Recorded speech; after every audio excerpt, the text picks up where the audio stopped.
Jenette Goldstein. Hi everyone, thanks for coming. Looks like a pretty good turnout. It's about, as far as I remember, about as many people who saw the film in the screening. Anybody saw the original in the movie theater? Oh my God, there's somebody back there. I cannot believe it. Because you're old, right, I know, actually. Well, there's another person, my husband also saw it, so something good came out of the original screening. Anyway, so it came out in 1987, and the reason why it didn't get that big of a release, it was released by DEG, Dino Laurentiis, and they did not know what to do with it. It was pre-Tarantino. It was, as you'll see, it kind of crosses genres, and back in those days, the independent films were either horror films or grindhouse, or they were very, French films, foreign films, they played here. But this is a pretty interesting film, and they released it, they thought, well, we'll release it on Halloween, and it got crushed by The Lost Boys, another film which had a lot of very pretty young boys. And actually, well, anyway, there's a trivia question if you saw it. Do you know that there is a familial relationship between Near Dark and The Lost Boys? Yeah. Yes, sir. Yeah, Jason Patrick and what's his name? Joshua Miller Yes. are brothers. They're brothers, that's right. Very good. Oh my God. Okay, some more questions. Anything else that you want to know about the movie? Oh, sir. So in this movie, your character is called Diamondback? Diamondback, yes, correct. And I was wondering how you thought about that name. Oh, Diamondback was, it was a snake. That was, she was named after a snake. Very quiet, that then kills you. And actually, I had earrings that were rattlers, snake rattlers. And we got to also kind of design our wardrobe. Same sort of idea like in Aliens, where we were able to amend our wardrobe. We were able to, so I wanted rattler earrings. Sure. Were James Cameron and Catherine Bigelow's directing styles similar at all, or really different, or? James Cameron, well, they were really good friends, and he helped her develop the script. Their styles of directing, very focused, but she was not a yeller. Not that he is a huge yeller, but she's very, very quiet, very soft-spoken, this beautiful woman. She always perfectly dressed, always jeans, but beautiful makeup, and she'd always just be, okay, I'd like the explosions over here. Yes, thank you. Oh yes, we have to go now. We have to go. And so it was quite different, but she let the actors improvise. I mean, you don't hire Bill Paxton and expect him to keep quiet. So yes, the old man in the back. Sorry. I sent a letter of appreciation to Bill Paxton for his comedic role in Aliens. Mm-hmm. He actually sent me a postcard back. He said, "Be sure to see my next two movies, Past the MO and Near Dark."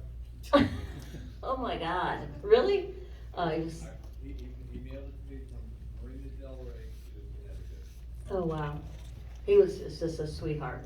Just the kindest, most talented, the funniest guy. That doesn't surprise me. Yes.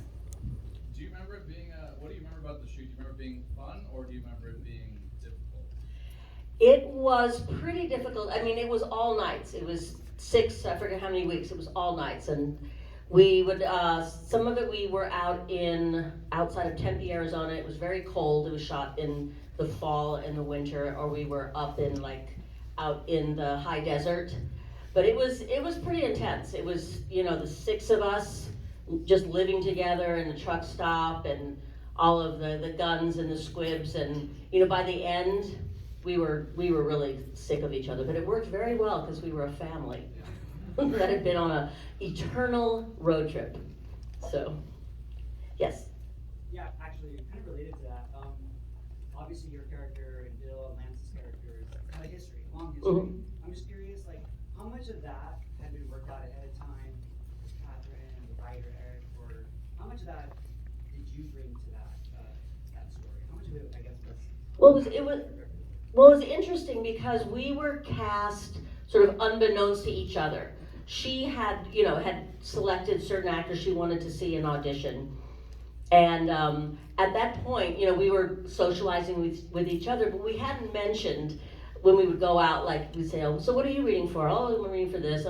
But neither of us wanted to say we were reading for a vampire film because it sounded really tacky, but one of us once said, oh, I know there's this vampire film, but it's really good. And it was like, wait a second, I'm reading for this vampire film. I'm reading for a vampire film too. And but when you cast people that have worked with each other and know each other, there's already a language that you have. And we also got to rehearse with each other and work things out and improvise a lot. Cameron did that with us on Aliens, where we sort of worked things out and then you incorporate them into the script. So I think it worked pretty well. It was great to work with people I already knew anyway. Any other questions about? I don't want to give away the film. Yes. So what was Bill Paxton like on the set? Like, was he kind of like behaving like his character? In character? Or... Yes. Bill, I wouldn't say he's he doesn't stay in character all the time, but he loved that character. He loved it, and he was hysterical and always throwing things in, and they, with the guns and the Wild West kind of thing, and being half like, like Jim Morrison and all of that sort of thing. No, he loved that character, and he loved kind of being him. He's not a method actor, but, there's a lot of Bill in there. Yes, sir. It's just related to the, what do you call it, MPAA. Like, was there like anything that you guys had to cut out due to the violence or any type of content? Yes, I think they had. It was the the scene in the bar. Yeah. Yeah.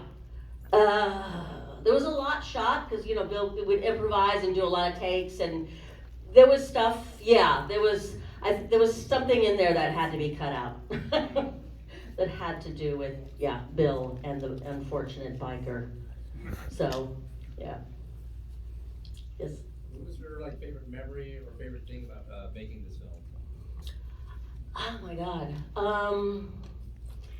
Well, the script was so beautiful. When I read it the first time, it read like poetry. Really interesting. Just this beautiful sort of very spare, beautiful language. It was really great you sort of felt like, it was just a small crew, small cast, and you were staying at truck stops, at little motels, kind of parked on the side of the road at night in the desert. There was only one day where we were it was the very last day of shooting where we were on a set, and it was for the interior of the Winnebago, but everything else is, when you see the trucks, it's us out there with the truck washing station, and so it's nice not to kind of have to pretend, just sort of to be in it. So, and it was also great to watch Catherine Bigelow direct. I'm a big director's groupie. Any more questions? Or are you guys ready to see the film one more? What would you say your favorite part about portraying Diamondback would be? Well, we got to, like I said, the script was very spare, and there were little clues, some clues to where they came from, how they were turned, the mythology of these vampires, and the word vampires never said in the film. Again, I don't want to give away everything, but we each had thought about from which period, where did we start, who was the first one. You know that Jesse is the first one, and he does mention where he came from. He gives a clue. And we worked, so when they became lonely, what happened? Bill comes from a different period of time. And then where did I come from? And I had imagined that it was definitely during the Depression. The postman always rings twice. And there was a mention that she had peroxide hair. And I thought of how you would dye your hair in a truck stop bathroom with peroxide, and that the roots would grow out. just the different periods, and the little boy was from the 50s. There's little clues about in what period were we turned, sort of born. And we got to invent that and then make our costumes and try to figure it out. So you really felt like you were collaborating, with the writer who was there, the writer and the director. So that made it really, really special to create a film, a work of art from the actor's point of view, and the director and the writer and the wardrobe and cinematographer, and and the soundtrack is really, really fantastic, very unusual for that time. Okay, sir, sorry, yes? There were a couple of references in the film to ripping people's faces off. Did they ever actually try to shoot any footage of that? Or? No. Actually, the poster, the American poster, which I'm glad that you don't have the poster, there was a bit of trying to figure out what to put on the poster, and they used an image where there's one shot, and it did not really depict the sort of DNA of the film, because you'll see there's not, for a vampire film, there's very little blood, as you can see. It leaves that to the imagination. And then, okay, I'm gonna let you see the movie. Oh, there's one more question. Yeah, I noticed there's a big pink building across the street that has the name Jenette on the outside. Oh, yes. Thank you for asking that, sir. Yes, there's a big pink building over there with the big name Jenette on it and the word bras, and that's my bra store. Thank you. And so that's what I've been doing for the last 13 years. I have a bunch of 4 bra stores in Los Angeles, Bras and Swim for the women, and in the front we're selling the pinup planner. We did a shot by the talented Amanda Majors, and yes, who is a New Art alumni, and it is beautiful photographs of women, archetypical women in beautiful lingerie, and writings by myself, and a work of art it is. Anyway, enjoy the film. Thanks for coming.